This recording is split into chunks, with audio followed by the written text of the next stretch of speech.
사전행 발언은 더 이상 없으시므로 제가 자료 제출? 자료 제출입니까? 자료 제출에 대해 답변을 드리고, 네. 심우정 후보자 한 가지 묻겠습니다. 자료 제출을 하지 않는 이유가 뭡니까? 제가 인사청문회 준비 과정에서 최대한 성실하게 자료를 제출하기 위해서 저도 노력을 했습니다만, 다만 저희 가족의 좀 내밀한 사생활이나 이런 부분에 대해서는 제가 좀 제출하지 못했던 점에 대해서 양해의 말씀을 드립니다. 그리고 지금 위원님들께서 말씀하신 부분들을 포함해서 제가 실무진들과 함께 더 추가로 제출할 자료들이 있는지 한번 검토하고 제가 말씀을 드리도록 하겠습니다. 다른 후보자도 아니고 검찰총장 후보자죠. 예. 다른 분보다 더 법에 엄격하고 법을 지켜야 되겠죠? 예. 자료 미제출에 대한 그렇게 하면 안 된다는 법적 규정을 혹시 알고 있습니까? 저 위원장님 말씀하신 바와 같이 국정감사 및 조사에 관한 법률상 자료 제출은 문헌적으로는 국가 안보와 외교상 비밀이 아니면 제출해야 되는 것으로 규정되어 있는 것으로는 알고 있습니다. 다만 모든 법률은 내재적 한계가 있고 헌법상 후보자, 예. 내재적 한계를 얘기하는 것이 그럴듯해 보이나 본인이 자료 미제출한 거에 대한 면제부가 되지는 못합니다. 자, 내재적 한계라는 것은 법에서 규정한 부분에 대해서 그걸 제외하고 해석상의 문제죠. 그러나 분명히 대한민국은 법치국가이고 법에서 문자로 규정하고 있는 부분은 안 지켜도 됩니까? 내재적 한계를 운운하면서? 네, 위원장님, 제가 위원장님과 전 위원님들께서 말씀하신 자료에 대해서 좀 추가로 제출할 부분이 있는지는 제가 자, 후보자 들으세요. 말씀드리겠습니다. 지금 인사청문회 공직자 후보자로 그 자리에 앉아 계시죠? 예. 그러면 인사청문회법을 따라야 되겠죠? 예, 그렇습니다. 네. 인사청문회법에서는요, 수사 중인 사안이라거나 아니면 개인정보보호법에 따라서 답변하기 어렵다라는 것, 그리고 거기에 따른 자료 미제출은 처벌하게 돼 있어요. 그리고 그렇게 하지 말라고 규정돼 있어요. 하도 그런 핑계를 대기 때문에. 따라서 지금 후보자가 얘기하는 부분은 지금까지 의례껏 관례상 해왔던 것에 기대어서 자료를 미제출을 하고자 하는 것으로밖에 볼 수 없습니다. 그러면 안 됩니다. 안 된다는 법조항을 제가 읽어드리겠습니다. 만약에 이 법조항을 제가 주지를 시켰음에도 불구하고 자료를 계속 미제출, 자료 제출을 거부할 경우에는 특단의 조치를 취할 것이라는 것을 미리 말씀드립니다. 인사청문회법 공직후보자는 국회 증언감정법 제4조 1항 단서 규정에 해당되는 경우에는 답변 또는 자료 제출을 거부할 수 있다. 자료 제출을 거부할 수 있고 답변을 거부할 수 있어요. 국회 증언감정법 4조 1항입니다. 그럼 4조 1항이 뭐냐? 그걸 읽어드리겠습니다. 군사, 외교, 대북 관계의 국가 비밀에 관한 사항으로 그 발표로 말미암아 국가 안위에 중대한 영향을 미칠 수 있음이 명백하다고 주무장관, 법무부 장관이겠죠. 증언 등의 요구를 받은 날부터 5일 이내에 소명하는 경우에는 그러하지 아니한다. 이렇게 되어 있습니다. 자, 후보자 자녀가 어느 학교를 다녔는지 이거를 자료 제출을 거부한다고 그랬어요. 그러면 그것이 군사에 해당됩니까? 후보자 말해보세요. 군사에는 해당하지 않습니다. 외교에 해당됩니까? 외교에도 해당하지는 않습니다. 대북 관계에 해당됩니까? 해당하지 않습니다. 그것이 알려지면 국가 안위에 중대한 영향을 미칠 수 있음이 명백합니까? 그렇지는 않다고 생각합니다. 근데 왜 제출하지 않습니까? 제가 말씀드린 대로 자, 또 얘기할게요. 예. 그런 걸로 피해 나갈 수 없습니다. 이전까지 법사위에서는 그랬는지 모르겠지만 정청래 법사위 체제에서는 허용하지 않습니다. 또 읽겠습니다. 형사소송법 제148조 누구든지 자기나 다음 각호의 어느 하나에 해당하는 자가 형사소추 또는 공소제기를 당하거나 유죄 판결을 받을 사실이 드러날 염려가 있는 증언을 거부할 수 있다 이렇게 돼 있어요. 이거 말고는 거부하시면 안 됩니다. 그리고요.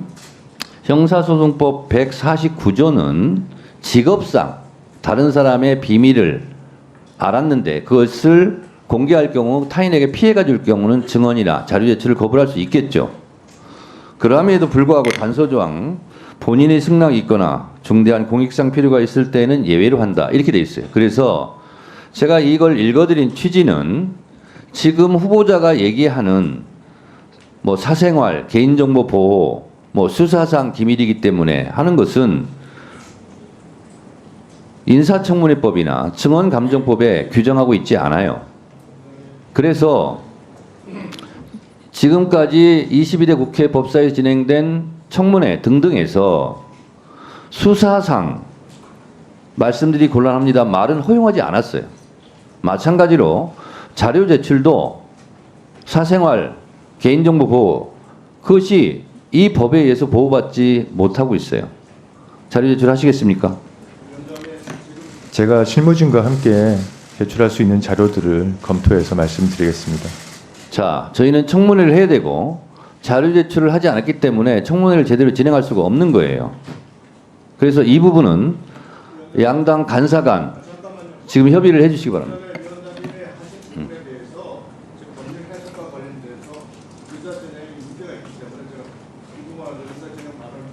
네, 의사진행 발언하세요. 위원장님께서 지금 국회에 관련된 인사청문회법 관련 규정을 말씀을 하셨습니다. 그런데 인사청문회법 제19조를 한번 보시면요. 위원회 구성과 운영, 인사청문회 절차 운영 등에 관해서 이 법에 규정한 사항을 제외하고는 국회법, 국정감사 및 조사에 관한 법률, 증언감정 등에 관한 법률을 준용한다. 이렇게 되어 있습니다. 그러면 여기에서 관련된 규정이 준용을 한다면은 그 인사청문회 국정감사법 제8조를 보시면 감사 조사의 한계, 감사 또는 조사는 개인의 사생활을 침해하거나 계속 중인 재판 수사 중인 사건의 소추에 관여할 목적으로 행사되어서는 아니 된다. 이것이 운영과 관련돼서 준용이 될 수밖에 없습니다. 그래서 지금까지 전례 과거에 이 내용을 뭐 자료 제출과 가서 논란이 많았던 이유고 자료 제출이 일부 안 된 이유는 이와 같은 법 규정상의 적용에 어떤 그 여러 가지 문제가 있었기 때문에 이 부분에 관해서 이렇게 진행이 되었던 겁니다. 특히 본인이 아닌 가족에 대한 문제, 그 자녀에 대한 문제 이런 부분에 인사청문회에 있어서 그것이 정말로 언론에 특히 문제가 되거나 또는 무슨 그 과정 속에서 의혹이 제기된가 하는 특별한 경우가 아니라면 그냥 일반적으로 모든 가족과 관련된 모든 문제를 그대로 다 내라고 하는 부분에 대해서 지금까지 서로 양해가 있었던 부분이 있습니다. 또한 재판 또는 수사 중인 사건과 관련된 부분에 대한 자료를 요구할 때는 지금까지 준용 규정에 근거해서 지금까지 감사 청문 피의 대상 기관에서 이 부분에 대해서 자료를 제출하지 않은 부분이 있기 때문에 이 부분에 대한 해석이 문제가 있어서 지금까지 진행된 것이지 일방적으로 과거의 법사위나 다른 상임위에서도 법에 근거 없이 이것이 이루어진 게 아닙니다. 그래서 제가 지금 우리 후보자 측에서 낸 자료 중에 일부의 자료에 대해서는 아마 이 지금 감사법 제8조에 근거해서 자료 제출을 내지 않은 것으로 알고 있습니다. 이게 준용이 되기 때문에 이 준용 규정을 가지고 해석을 한다면 이건 조정을 해가야 되는 것이지 일방적으로 이게 위법이다 단정할 사안은 아니라고 생각을 합니다. 자, 유상범 간사께서 국회 증언 인사청문회법, 국회 인사청문회법 19조 준용 규정을 말씀하셨습니다. 제가 정확하게 다시 읽어드리도록 하겠습니다. 인사청문회법 제19조 준용 규정, 위원회의 구성, 운영과 인사청문회의 절차 운영 등에 관하여는, 여기까지 잘 들어보세요. 그 다음이 중요합니다. 이 법에서 규정한 사항을 제외하고는, 이 법에서 규정한 사항을 제외하고는 국회법, 국정감사 및 조사에 관한 법률 등등을 준용한다. 이렇게 돼 있어요. 이 법에서 규정한 사항을 제외하고예요. 그리고 다른 법의 준용 규정을 따르는 거예요. 그러면 이 법에서 규정한 사항을 제외하고 했으니까 이 법에서 규정한 것은 지켜야 되는 거예요. 무슨 얘기 아시겠습니까? 그래서 제가 아까 읽어드린 인사청문회법 제16조를 얘기한 겁니다. 무슨 얘기 아시겠습니까? 유상범 간사님이 더 강조해서 말씀해 주셔서 감사합니다. 인사청문회법 제16조 공직후보자는 국회 증언감정법 제4조 1항 단서의 규정에 해당되는 경우에는 답변 또는 자료 제출을 거부할 수 있다. 그러면 국회 증언감정법 제4조 1항이 뭐냐? 그 4조 1항이 군사 외교 대북 관계의 국가 기밀에 관한 사항을 제외하고는 내라 이런 얘기예요. 이건 해석의 요지가 아니라 써 있어요. 글자로. 자, 자 됐고요. 잠깐만요. 자 조용히 하세요. 잠깐만요. 자, 다른 분들 다 조용히 하세요. 자, 다시 한번 말씀드립니다. 유상범 간사님께서 말씀해 주셔서 더 뚜렷하게 선명하게 됐는데요. 인사청문회법 제19조 인사청문회 이 법에서 규정한 사항을 제외하고는 다른 법을 준용한다. 그럼 이 법에서 정한 것은 지켜야 되는 거예요. 그래서 인사청문회법을 제가 아까 읽어드린 거예요. 다른 것을 준용하더라도 인사청문회법 제16조에서 규정하고 있는 걸 지켜라. 근데 예외가 있다. 그것이 국회 증언감정법 4조 1항이다. 그러면 4조 1항은 뭐냐? 군사 외교 대북 관계 국가 기밀에 관한 사항으로 그 발표로 말미암아 국가안에 중대한 영향을 미칠 수 있음이 명백한 경우를 제외하고는 다 제출하라. 라는 거예요. 그렇잖아요? 그래서 잠깐만요. 그래서 다른 후보자도 지켜야 되지만 특히 법을 다루는 검찰총장 후보자이기 때문에 이 법을 위반하면서까지 자료를 제출하지 않을 경우, 만약에 검찰총장이 됐을 경우 법을 위반한 사람을 잡아갔어요. 그 잡혀간 사람이 아니 검찰총장도 보니까 국회 인사청문회법을 안 지키던데요. 검찰총장은 왜 안 지키면서 나한테는 지키라고 해요? 이러면 할 말이 없잖아요. 그래서 법 준수에 모범을 보여야 돼요. 그렇지 않으면 검찰총장으로서 직무를 수행하기가 상당히 어려워집니다. 왜? 본인은 검찰총장 출발, 인사청문회 때 인사청문회법부터 안 지켰기 때문에. 후보자 어떻게 생각하십니까? 제가 제출할 수 있는 자료에 대해서 또 추가적으로 검토를 해보겠다는 말씀을 드리겠습니다. 자, 추가적으로 제출할 자료를 검토하지 말고요. 이것만은 못 제출하겠다 하는 게 있습니까? 한번 지금 말씀하신 내용들을 한번 살펴봐야 될 것 같습니다. 아니, 예. 그렇게 하지 마시고요. 예. 지금 32%를 미제출한 게 아니라 32%만 제출했어요. 10건 중에 3건만 지금 제출했거든요. 7건은 제출 안 한 거예요.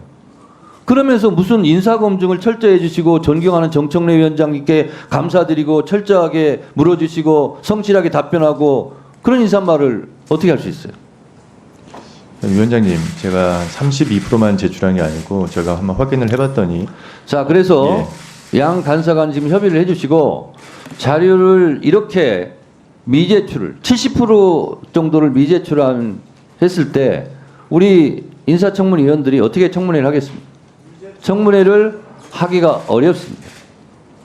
그래서 잠시 양쪽 간사 간에 양쪽 간사 간에 협의를 하시고 언제까지 지금 간사들은요. 민주당 간사님은 민주당 의원들이 요구한 자료 중에 요것만은 꼭 받아야 되겠다. 그리고 국민의힘 유상범 간사님께서는 요 정도는 꼭 받아야 되겠다는 것을 합의해 주시고 그거를 오전 중에 제출한 조건으로 인사청문회를 실시하도록 하겠습니다. 간사 간 협의를 해서 잠시 정의하겠습니다. 오늘 그 인사청문회 자리에 후보자가 기본적인 인사 검증 자료를 검찰총장 제출하지 않거나 아주 불성실하게 답변하는 그런 태도를 보이고 있습니다. 정확히는 우리 민주당 및 조국혁신당 요청